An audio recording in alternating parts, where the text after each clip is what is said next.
O le a tātou tāpua i atu i le atua.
Ye matua fia o ele tama fafine a Siona. Ia langa fia o ele tama fafine o Yerusalema. Fauta. O le alu atu lo tupu ia te oi. O ia o le ami o tonu ma le faola. E anga malu o ia. O lo tie i le asini. O le tamai a asini foi. Tātou te talo. O lawa fia o le atua mamalu, e sili ese, e whawa vau lava loa lofa.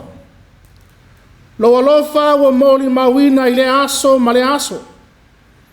E ala i fuafuanga, e peo na langi i fetalia iai o arau fai salamu. Le ala lea le li ie, wala ngata tau ai le vi inga, le wha manua le wha fetai na wafio. Le nau ta inga o la mātou tāpua inga o whaia nei. Ao se tāpua inga a le au noa ma le anganga pa ia. E le a toa ma le lei. Le ala le mātou te vala au atu ai. Anganga pa iae. Ia tau tolu ina pea i mātou e ala le nei sauninga. Ine a mātou whaia ma le anganga. Le a toa ma le whamaoni. Ai mawalunga i lava le vi inga o lawa fio. Ono Yesu Keriso o mātou tatalo atu ai nei. Amene. O le a tātou vi atu i le atua i le pese se lau, lua se fulu ma le lima. Se lau, lua se fulu ma le lima, le vi inga o le atua.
O le a tātou whāwau le te talo. Tātou ifo ma te talo atu i le atua. Lo mātou atua sisili e se. O le atua o le langi ma le lalolangi. O le atua o le whapongai o manuia ma mai alofa umma ua mātou maua. O le atua o le alofa tūnoa ma le alofa muti muti vale. E la ngona o mātou nganga le fia fia ma le nganga whawhetai la ua fio. Ono awa noa le lei ma le matanga o fie. O mawhai o na mātou o mai whātasi ai. O au whanau whale whātua tua. O lau a inga lotu. Mā mātou a inga uma. I la le tala le lei. O i lava na mātou e leo mawhai na whiwa ai ai. Ai o mawhai na whātasia i mātou le anganga i tasi. E ala le nei sauninga pa ia. O le nau nau ta inga o mātou tangata. Se o mātou o mai e whāwhoi ate le vi inga. Ma pati patia laua fia e ala e loa lofa mai. A wā loa lofa tū noa wa tele lea mo i mātou. Ai mei se lo wanga le le i whāria. Whāwhtai le li ie. O lova aia le soifua manuia au e kālesia. I tai tai. O ta māmati nā mātutua. O awa o mati a kono. Mo lātou tai toa lua. O ngā li i matupulanga talavou o tama mateine. Se o lava i whanawiti. I lava na whātau tolia nisi o ta māmati nā mātutua. I mawhatianga tū maualau tau aveina le tino. Whāpea le soifua whaingatā o tangata matua. Ai mātou te tali tonu ma le whātua tua. E te leo tū lāfo ia i lātou uma. Whāpea i mātou. I leo lawanga le lei ma lau tau singa alofa. O wha mālo whāwhtai le atu ai. I lo alofa fa soso mai mo i mātou i aso uma. Ua le tasia ua atulasi. Au wha manianga whelanu lanu ai. O le mawhai o mātou upu. Ono wha matala talaina. O au mea lofo le tino le anganga ma le mawhau whau. Mātou te vivi i ma wha manuina lo suafa ma malu le atu ai. E le tau wha ilo le tele o whaingataa. O wha whita uli o wha lawe lawe tutupu.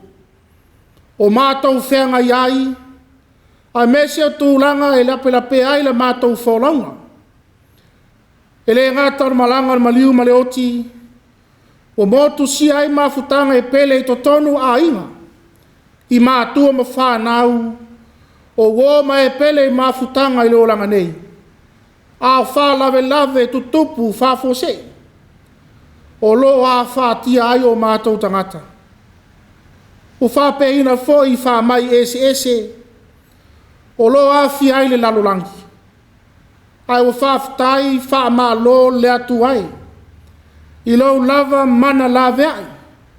Ma lo wanga le lei mai. Whāwhtai fo i le ali ie. O whātauno ina manuia nisi o wha moe moenga. Sa whea ngai ma lau whanau i nawa yaso wa tuana yatu. O wana le se noa lawa fio. E le tau nuu i le manuia. Whāwhtai au a whionga pa ia. O le upe whamanatu mai ai pēr tala o le ona. Tala o le manu malo. Ma tala o lo lofa tu noa e ala ia Yesu Keriso. Na e la vea ina. Ma whaasa o loto mai ai le lalo langi mai le anga sala. Whaaftai lau nganga pa ia. O loto musuina mai pēr. Ma wha loto tele ina i mātou. I teimi e tau o mai ai le wha vai vai. Le musua i la le wha tua tua. Ai mese lo mātou ola saili atu i la ua fio. Sili sili le wha awhitai. Ono lo alo pele to tasi o Yesu Keriso. O wha lia mai ai le alofa tu noa o la ua fio mo le lalolangi. ina ia le whano se tasi e whātua tua ia te ia. A ia maua i mātou le ola e whawawau.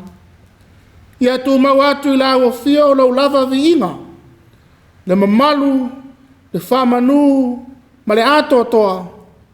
Nei o le whawawau, whaavau lava. Le atu wae le alofa tu noa. O lo alofa wa tele na wa lea mo i mātou lau whanau. A o lau lava to sa o wha tele ngese mai lea. Ai le iai lava se manatu i o mātou loto. Ma opu mātou te ngana ina. Ai tari tonu. O loana e sila fia o mātou tangata atoa. E ati lau sila whanga pa ia e to tono o mātou loto. Mā fau maranganga. O le mātou wha maoni ti o te whai. E peona e to tofi nai mātou e ngālulu e ai. Ua tele o mātou manao. Matui na naunga o le tino. Ai wai titi o na mātou whaia lo fina ngalo. Whato e se foi le atu ai. Pea whai wa pongi sa o mātou mata. E loa toi le tele o whai longa. O loa lofa tuno mai moi mātou. Leli ie. Wha maa ngalo mai no mātou whale tonu. O mātou manatu wha sau sili. Ma le wha mau alulunga le tele o teimi. Le atu ai. E le eise tūlanga i lilo i lau silo whanga pa ia. Mātou te whato e se atu foi leli ie. Pea whai wale atangia le soifua i a keriso i o mātou tangata. Wha mangalo atu i ai lātou o lo ita mai. Ma whai mātou mo lātou fili. Wha mangalo mo i foi mātou. Pea whai o mātou. Wha manua ina loto mā nganga o lau whanau. Wha mangalo mai lo mātou le fia. E whai tau mao hao ia wa fionga pa ia. Ai me se lo mātou te ena o le musumusunga lilo. A le anganga pa ia. Le atu ai. O le atua wha maa ngalo la o fio. Mātou te tali tonu ma le whātua tua. I le whaola tanga na saunia e Yesu lo mātou whaola. E ala i lona tino ma lona toto pa ia. Ia mamā. Ma wha maa ngalo ai mātou uma o lau whanau wang sala. Le atu wae, lo mātou sulu whainga. O le papa lava la o fio e toina mai ai lo mātou malosi. O mātou talitonu, i la o fio e te mawhaia mea umalava. O lo fina ngalo foi na ia maua e le tangata o le manuia. I la le tino whapele ma fau ma le nganga. E le ngata i lea. Ia maua i mātou o le tino malosi. E au na atu ai la o fio. O lo lava mana. E au maia le mapusanga ma le toa file e mui o mātou tangata. Le atu ai. Whafonga mai le alanga atu. Ma le whatau anau atu o lau whanau. Whatumuina lo mātou ngao i. Whamalo sia lo mātou vai. Ia whātupu teleina lo mātou whātua. Wha mausaliina o mātou wha moe ngalelei uma. Wha potoina i mātou. Inia mātou i lo ai pea le ala o le malamalama. Le ali ie. O i mātou o lau whanau e tumu le whiwhai mea sili mo lau fio. Ai pangai mātitiva ma le tango lima i mātou. E ai foi teime la ngona ele fa vai ma le musua. Le ala le mātou te vala aua i pea. Aua le tū la fua ia i mātou. Ia susulu mai pea lo malama i so se awala. Fai le matai ala. I lo mātou au nanga. Fai mai lau tamau a ingaritino. Fa pea le anganga. Ia tau mau e se ina tūlanga e ono a whātia ilo mātou savalinga. Lāwea ina i mātou ilo mana whaola. Mai le fili mana mai lei. Tia apolo mana au. Le malanga lo maliu maleoti. ai o tūlanga e wha lumaina, ma wha maina ai mātou ma le wā ma isi tangata. O a mea lofa ma tāleni ese, we whaina mai le tangata, wha tū mawina, ma wha ato ina e la ua fio.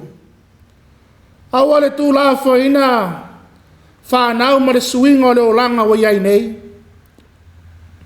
A whai whai wa maua le whili i lātou, ia teu whatu i o lātou loto, ia salamo moni, ma whai atu i la ua fio ma le wha maoni. A wā o la ua fio le alofa tū noa lava lea, e tele vave mai lo alofa, ai wha tele ngese leo mai o lauto o saa. Mana tua i lātou umo i loto tono maota ngase ma tua i a inga. Ai meise o nei mātua mātutua, ma le whainga tau le soifua wha tangata matua. Ia iailo mana wha malolo, li ua ai le tino mai, e a vea ma tino malosi. Ta talo mo laulangi vevesi ma le whitau wai o malo. Theita ngai o tangata anu, ia wha nofo file muina e la o fio. Ia taita ina e la o fio whainga malo ese. Ia whaia mea uma ma le alofa moni, e tusa ma loa alofa mai. Ta talo mo lau wha maa whananga i loto wha noa. O non malanga o maliu maleoti. Mana tua lau ngaluenga tā lai lau langi atoa. Whai lau mana, ia maua i pea i au tangata le toa. E tau ma whai loa lofa tu noa. Le atu ai. Alofa ngia le whiau tau mori. I whata whai tau langa e fia. Ia iaile mana o la ua fia o whangangana ina au auna. Ma whamatala loto i au whanau le lalo langi atoa. Ele ngata i lea. Ia whatu mawina le tā ua o le nei foi aso sāpa ia lau pama. Le malanga whatupo Yesu. Ai o le awa o mai le loto maulalo ma le file mu. O mātou ta talo ia. O foina i lau o fio le ngangar whātua tua. Ia whaia i pelo finangalo. Ai awa lava lo mātou whātau anau. Ono Yesu ke riso mātou ole wala wātu ai nei. Amene. Ole whaitau ina o tuspaia. Tusi filfilia mo nei whai a sosa. Ua maua lea ma le whainga fau. Ma reko no matau po se fulu martasi. O te whaitau ina ma le whaiupu mua. E whangata mai le se fulu martasi. Ma reko no matau po se fulu martasi. A matau pu whaitau ina ma le whaiupu mua. E whangata mai le whaiupu se fulu martasi. Whaafonga maia. I rea whionga paia lo tātou atua. O wha lata atu i la tau i Ierusalema. Ua i pete whake ma petania i le maunga o olive. O na awina atu le e ia o na so e toa lua. O wha pe atu foi a te ila ua. O ia o lua i a ai lua te lumanai. A o iai. Lua te mau ai loa ai le tamai a sini o lo notia. Ele ai se tangata na tie iai. Lua te talaina ma au mai. A fai foi e fai ane se tasi a te o lua. Se ale me lua te fai ai le mea. I o lua fai atu. E mana o iai le ali. Ai toi fa foi vave mai. Ona o ai leo i la ua. Ua maua le tamai a sini o no tia le fai toto i fafo i le ala. Na la tatala ina lea. Ona fai ane lea ia te ila ua o isi o ena tutu ai. Se ale mea lo te tatala ai le tamai asini. Na la fai atu lea ia te ila atau. Pe ona polo ai mai o Yesu. Na la tau tuina mai ai lea ia te ila ua. Na la taita ina mai ai lea o tamai asini ia Yesu. Wa la foi o la tau ofu ilunga. Ona tie ai lea o ia. E toa tele wa la tau fofola ina o la tau ofu le ala. Au isi o lātou taifo, la o la au mafola i le ala, wala langa foi, e na mua mua, ma e na muri muri, o whapea o sana, ia manuia lea fio mai le swafo le ri, ia manuia le malo, wo o mai o lo tātou ta mao tā vita, o sana, i mea au pito i runga. Wo Yesu Yerusalema, ona maliu ane lea i le maru maru, wana sila sila solo i mea uma, wo i le afiafi, ona maliu atu lea o ia i petania, whaatasi ma le toa tino ngā fulu, ma le toa lua. Ia whamanue tele mai le atua, ala tau whaafonga mta tau whaalongolonga na whionga paia, ma ia tu maua tu pea te ia lo na lava vi inga, nei maaso malava e o le whaavau lava. Amene. O le pese se lau mariva, se lau mariva, le pese la tātou to e pese ai nei.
O le laua swafo malu le atua tau taspaia.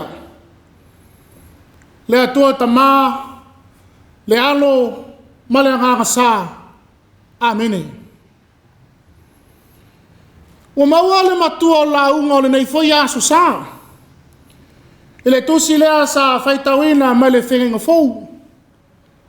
Ma reko no matau po se fulu maritasi. A le wheu po se fulu tasi e whapea. O Yesu Yerusalema. O na maliu ane lea i le malu malu. O na sila sila solo i mea uma. o le afiafi. O na maliu ane lea o ia e petania. Whaatasi ma le toa tino ngā fulu ma le toa lua. O le autu e peina o mai le tusi whai tawasa o le kalesia mo le nei foi aso sa. Te Yesu i wha moe moenga a tangata lautele. Te Yesu i wha moe moenga a tangata lautele. O le aso sale nei o whapitoa mo le au kerisiano. O le aso sa wa whaingoa ina o le laupama. O le aso e ala i le malanga whatupu a Yesu i Jerusalema. O le anganga whaftai le atua. E ala i ana fionga pa ia o tusi tusinga ma moli mau ese. O lewa tato i loa ina ai le fina ngalo ai o le wha moe moenga. Na wina mai ai le atua Yesu. Watasi lo tato talitonunga wha kerisiano. O le wha moe moenga sa o foina ato mai ai le soifu Yesu. Ina ia lavea ina le lalolangi. E ala i le wha tanga. Ma o le tūlanga foi lea. E leo toe whalua fe sasi ai lo tātou whawinga ina moni. O lea fio mai o le Mesia o Yesu. Pe tātou te ave se ina foi le tā ua o le malanga whātupu o Yesu a ngai Jerusalema. O le pongi sa ai la tātou i loa. O Yesu o le tupu o tupu. O le alii o le file mu. Peitai. O loo moli mawina le tusi paia. Sa le whapea ilona a matamai.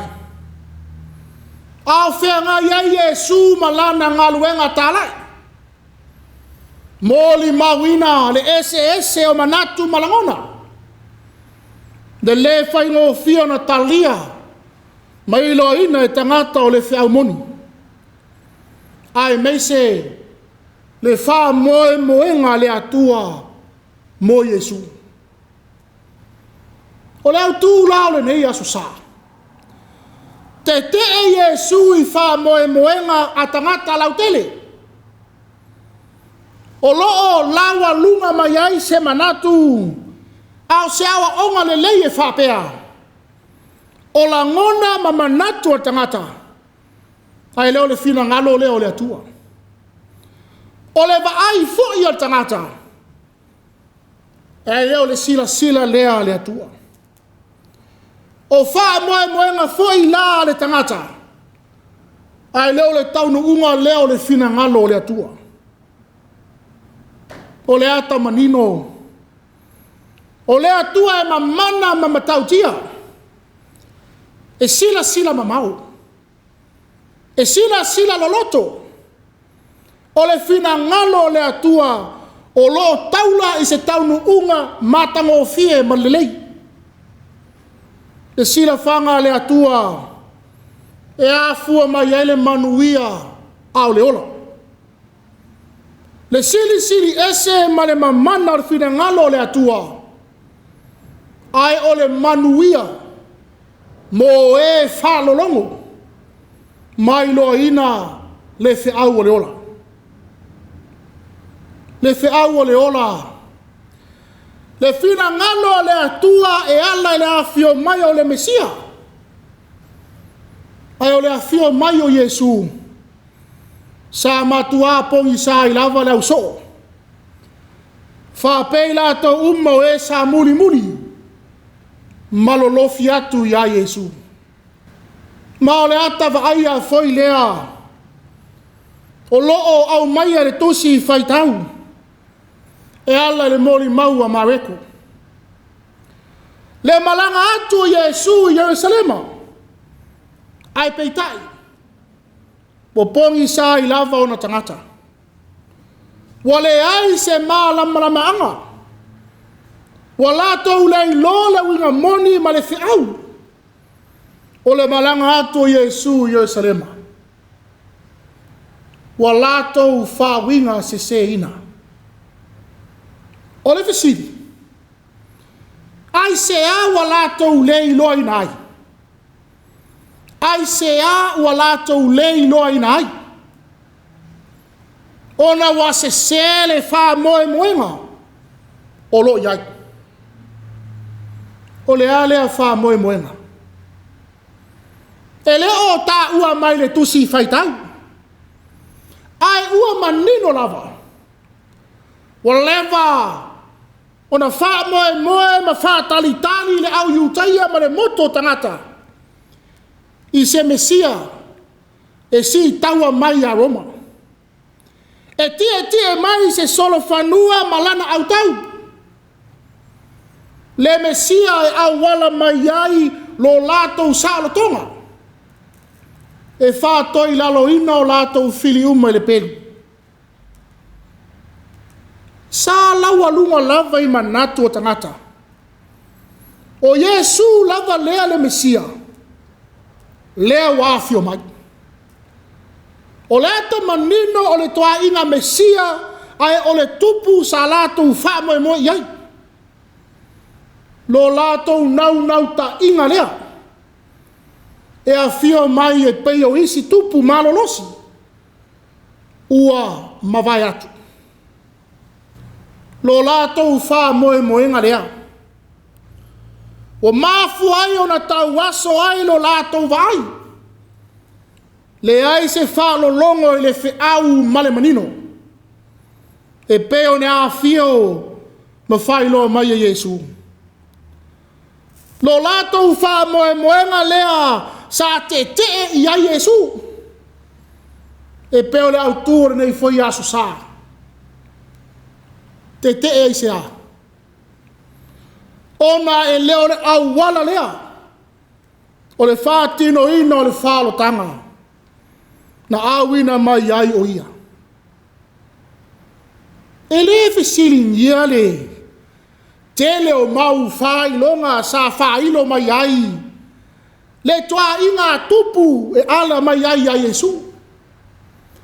Moli mau tutu. Au fo linga va aia. Ma fai longa o le fina ngalo alofa mai o le atua. O ia moli mau. Na wala ese mai. Ile tau longo ma valo anga pele feta. O le whanau mai o le Mesia i se ala maulalo ma le tau o loa le whale o manu. Le ngā luenga Yesu o le wha malo lo ma le wha tino ina o vāwenga. Ae o awa onga i le loto wha mangalo. Uia ala maulalo. A o le wha tino ina o le alofa. A tonu o le tūlanga lea. Sa toa tele ai e sa le fia ia Yesu.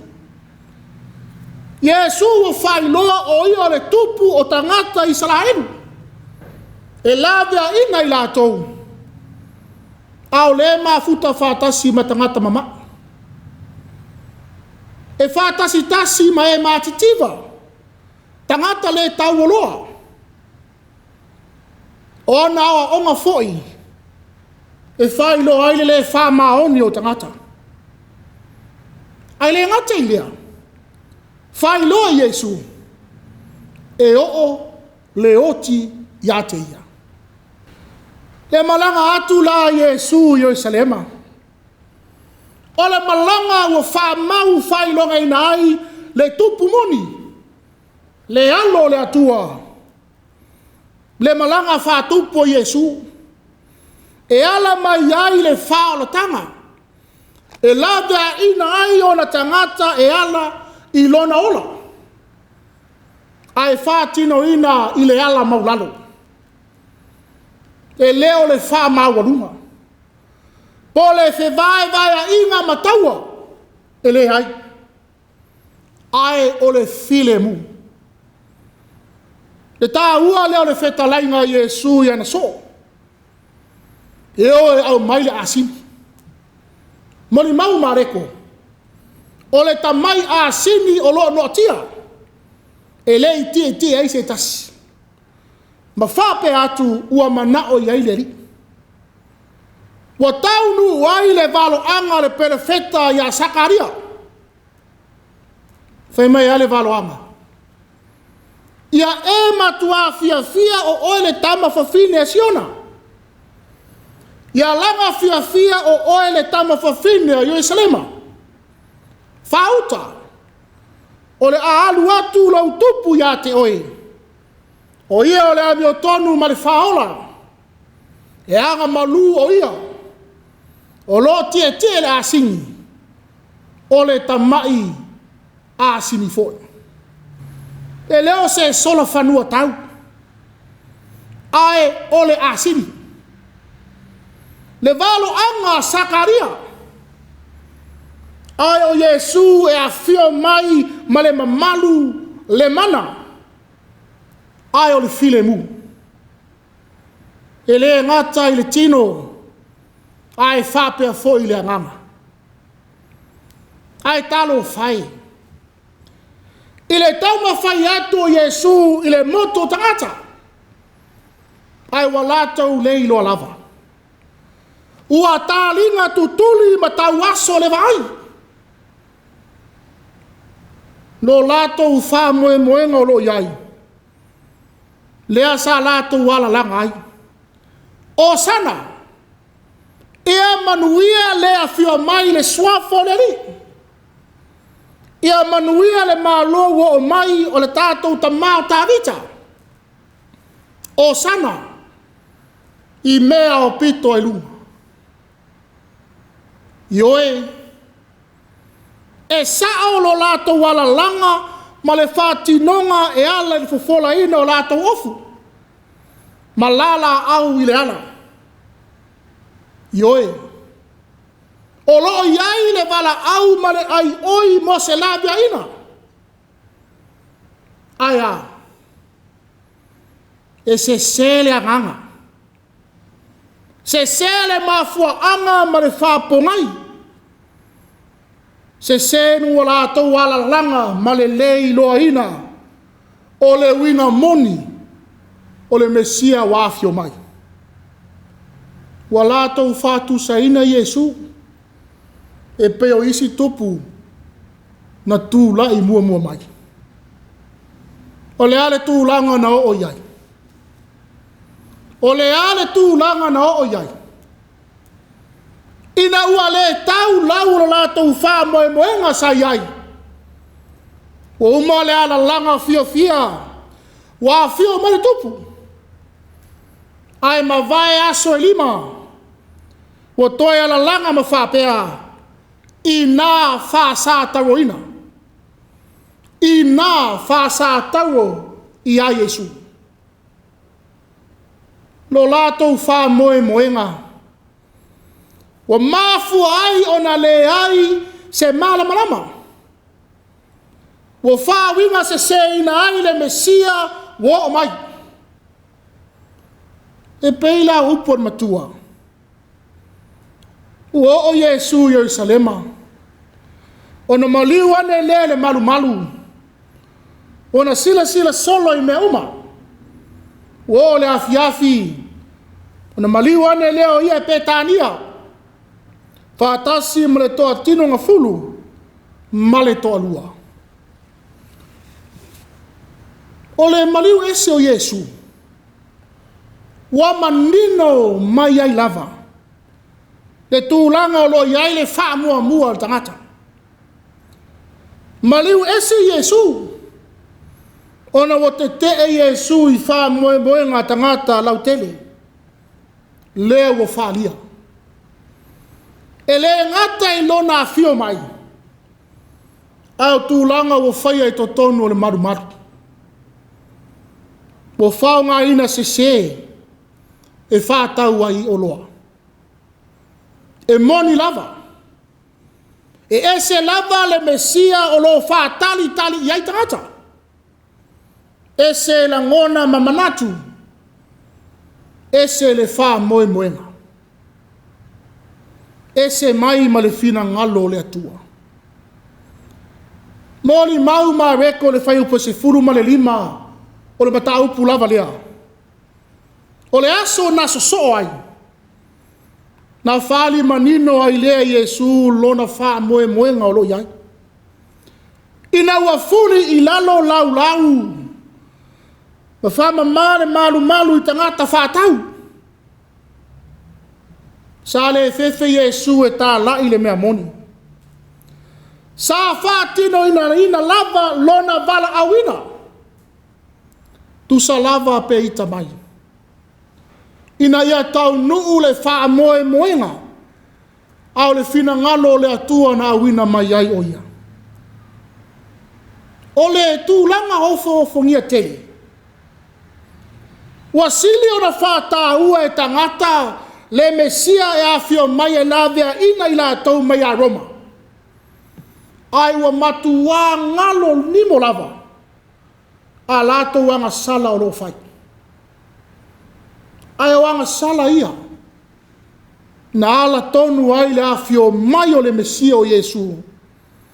Ina ia lavea ina mai ai lato. Le whanau le atua le nei foi aso sapa ia.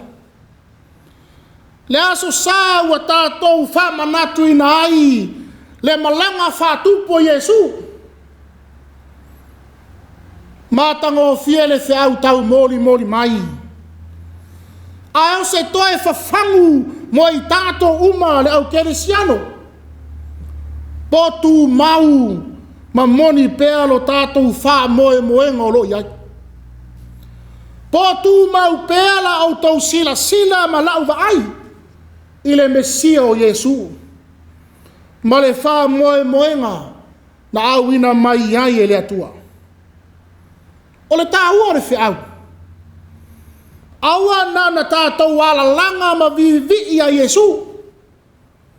Ai tātou te le iloa moni no na lofa tūnoa mai. E le na ono wha pēa ia ola ia keriso. Ai ese tūlanga tātou te whaia. O le whamanatu. E mana o mia lo tātou tali tonu moni ma le mauti noa i le atua. Le wha moe i le mana o le atua. E manino i pēa la tātou vaai. Ma matala i pēa la tātou whalonga. Ina ia mala malama i pēa wha moe nga lei uma. O lo tātou nau iai. Te le whai longa na wha alia i wha nau ale atua. Ai ono ar se o le wha moe nga na iai. Na misi ato ai e tangata lau tele. Io e lau wha tua. Ma ai tātou. Te wa tātou nau le ia. Ai ngalo ai le upena. Io e. O le wha manatu seu le manu ai tanga i le manu. Te patau lai pēa i le atua. O lo iai le wha moe nga sili. Ma le manuia mo i tātou. Le au wha tua. Ia tātou pei o Yesu. Ia whiri le teime tatau na while muai. Ma le teime ngā o yo iai. Ma sauni e talia ni a whainga. E o mai a te tātou. O lono winga. Awa tātou te whewhewe. Pe mamā e tau Yesu. Ai a whai ma mea sua malie. Le whailo ato le alofa tūno mai o le atua. E ala le Mesia o Yesu a awhio mai. E le foule lau pama mo i tātou.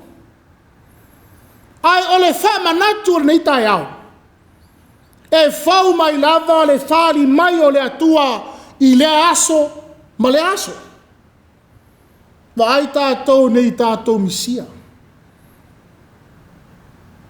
Ono nisi tūlanga le tatau wa tātou whamuamua. Wala au i le atua mo le lavia ina.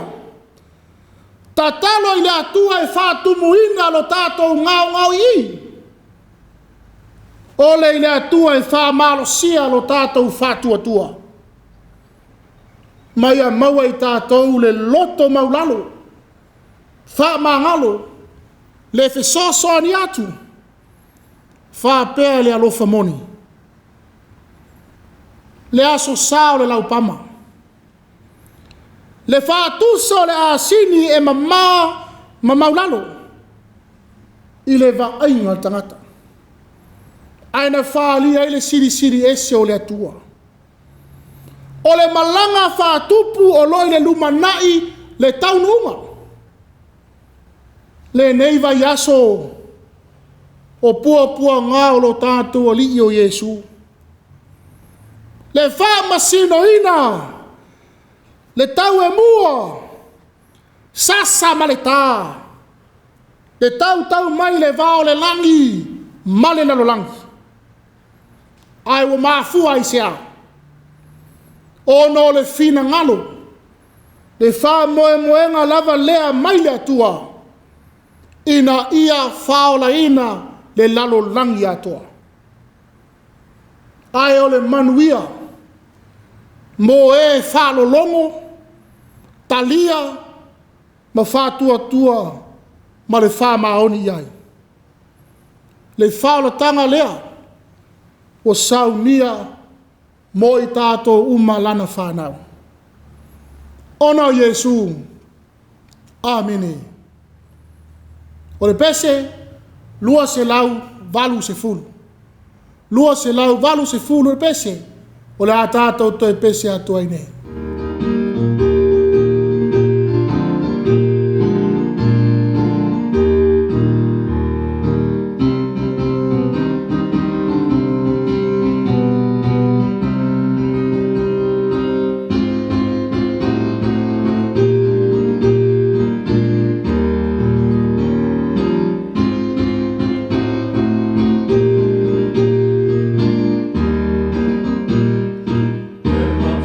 Tua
o le te talo whamanuia. Ia tuma mai a te mātou malau whanau laulangi atoa. E manuia ma te while mu o la awa whia o le atua ta mā. Le alofa saili mai lo mātua ri whaolo Yesu Keriso. I le male mafutanga le motusia ma le nganga paia. Nei maso malava o le whaava vau lava. Amene.